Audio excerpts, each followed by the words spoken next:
Ang Pilipinas kong mahal, tahimik, walang gulo. Pero paano na at tayo ay nasakop ng mga Amerikano? Para saan pa ang ating pagdiriwang ng ating pagka-independente ng ating bansa kung hindi man lang kinikilala ni Estados Unidos ang ating karapatan? Tama ka, ang bayang ito ay maging ang mamayang ay hindi pa tuluyang nakalaya sa mga pasamantalang dayuhan ng ating bansa. Sa hirap ng ating naranas sa mga dalupi. Isa itong karapastanganan sa ating mga yumaong mga ninuno. Nagbuwis na kanilang buhay upang tayo ay Sa hindi inaasahang pangyayari, may dumating na mga Amerikano.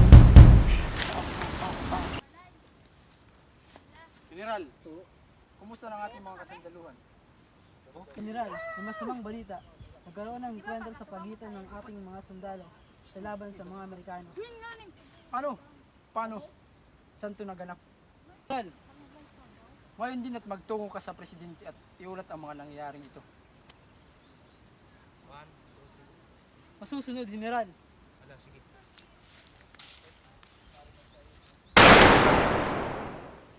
Buddy, please.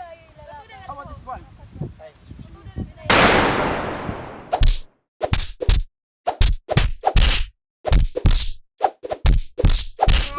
Naging magulo ang Pilipinas.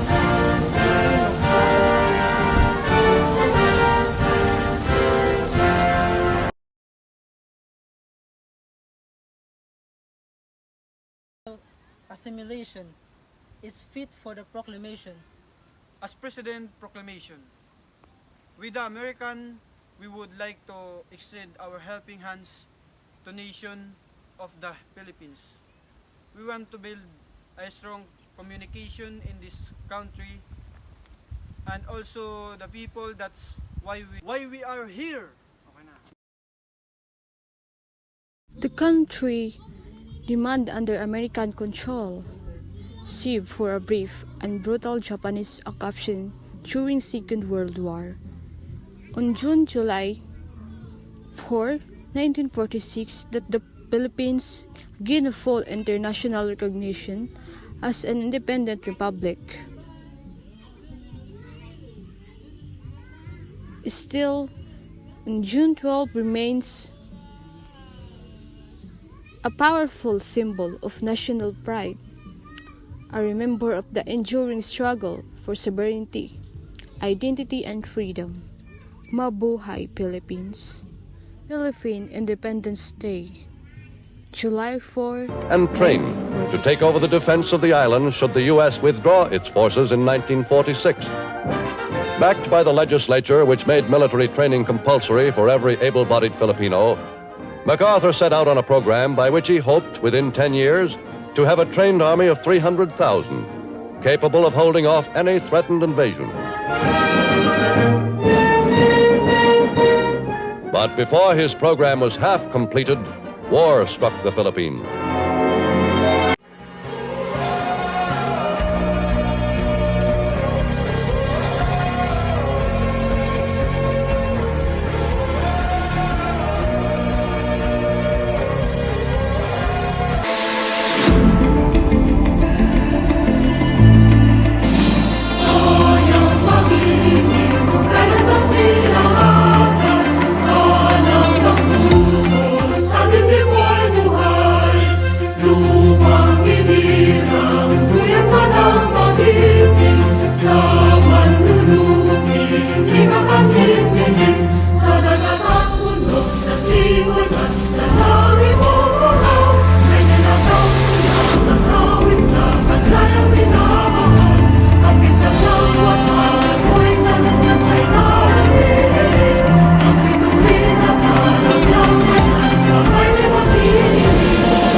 Ngayon payapa ng ating bansa.